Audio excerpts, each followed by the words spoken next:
ณเครื่องบินลำหนึ่งซึ่งเกิดเหตุโกลาหลขึ้นทำให้เครื่องบินเกิดความขัดข้องและกำลังจะตกลงสู่พื้นซึ่งในเครื่องบินลำนั้นมีผู้โดยสารอยู่ทั้งหมด5 คนแต่บังเอิญดันมีร่มชูชีพอยู่ในเครื่องบินเพียงแค่4 อันเท่านั้น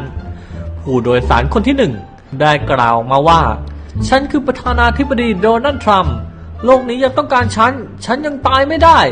ว่าแล้วเขาก็ทำการกระชากร่มชูชีพและกระโดดลงไปทันทีผู้โดยสารคนที่2กล่าวมาว่าฉันคือไมค์ พอมเพโอเป็นรมต.ต่างประเทศสหรัฐทรัมป์ต้องการให้ฉันนำความสงบสุขมาสู่โลกใบนี้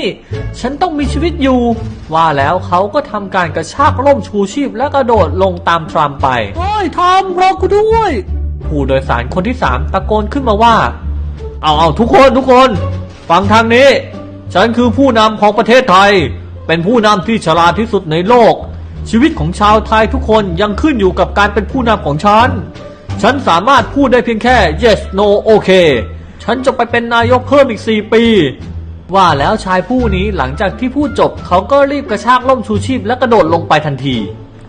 ผู้โดยสารคนที่4นายธนาธรคนธรรมดาที่อยากได้ประชาธิปไตยคืนมาพูดกับผู้โดยสารคนที่5คือเด็กนักเรียนหญิงไทยว่า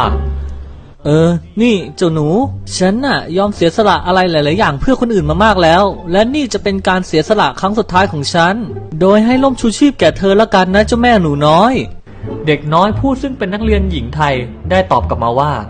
อ๋อไม่เป็นไรหรอกค่ะพี่ธนาธรยังมีร่มชูชีพเหลือให้คุณค่ะเมื่อตะกี้นี้นายกที่ฉลาดที่สุดของประเทศไทยเพิ่งหยิบกระเป๋าเป้ของหนูแล้วกระโดดลงไปเองค่ะไอ้ควายมึงพร่ำเหี้ยอะไรเนี่ย